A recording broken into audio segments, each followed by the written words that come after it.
Good morning all of you. आज हम बात करने वाले हैं 12th फिजिक्स में एकांक आवेश की। एकांक आवेश क्या होता है? तो एकांक आवेश की सबसे पहले परिभाषा में चलते हैं। तो एकांक आवेश की परिभाषा क्या होती है, उसको ड्राइव करने से पहले हम सबसे पहले देखते हैं कि एकांक आवेश की परिभाषा हम कैसे ड्राइव करेंगे। तो सबसे पहले हम बात करते हैं कूलाम के नियम से। कूलाम का नियम जो हमारे पास है वो F = 1/4πε0 Q1 Q2 upon R square. ये 1/4πε0 जो है इसकी वैल्यू को हम लिखते हैं कितनी, 9 × 10⁻9 Q1 Q2 upon R square.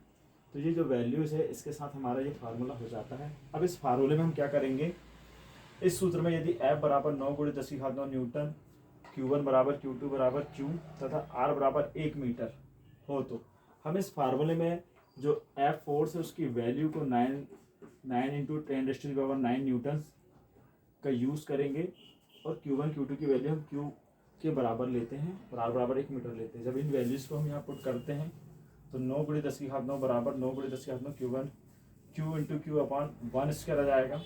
इसको सॉल्व करेंगे तो ये दोनों टर्म्स एक दूसरे से कैंसिल हो जाएंगी, ये कैंसिल हो जाएगा और उसके बाद हमारे पास आ जाएगा Q² = 1 या Q² = कितना आ जाएगा, 1 आएगा। अब हम क्या करेंगे, Q की वैल्यू जब निकालेंगे तो क्या आएगा हमारे पास, ±1 आएगा। Q बराबर या धन 1 होगा या ऋण 1 होगा। अब इसके बाद हम पहुंचते हैं कहाँ, हमारी जो परिभाषा किस तरह से बनेगी वो देखते हैं। यदि समान परिमाण के दो सजातीय आवेश या तो दोनों धनात्मक होंगे या दोनों ऋणात्मक होंगे, वायु या निर्वात में 1 मीटर की दूरी पर स्थित हों। अब ये जो हमने 1 मीटर लिया था उसका यूज हो गया है, होने पर एक दूसरे को 9 × 10⁻9 न्यूटन के बल से, ये न्यूटन का बल हमने यहाँ पे कांस्टेंट के रूप में लिया था, बल से प्रतिकर्षित करें।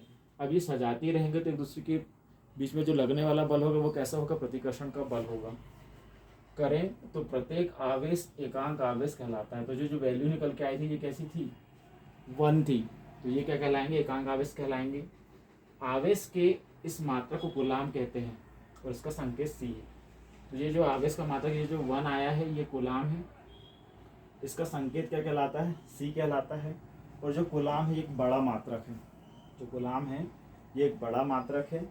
हम व्यवहारिक तौर पर कूलाम की जगह छोटे मात्रकों का यूज़ करते हैं, जैसे होता है MC मतलब मिली कूलाम, μC मतलब होता है माइक्रो कूलाम।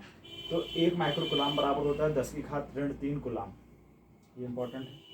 और 1 माइक्रो कूलाम बराबर होता है 10⁻6 कूलाम। इस तरह हमने ये परिभाषा देखी और ये बहुत इंपॉर्टेंट है, ये एग्ज़ाम की दृष्टि से बहुत इंपॉर्टेंट है, एग्ज़ाम में आती भी है। तो ये अपने दोस्तों को शेयर करें। Thank you.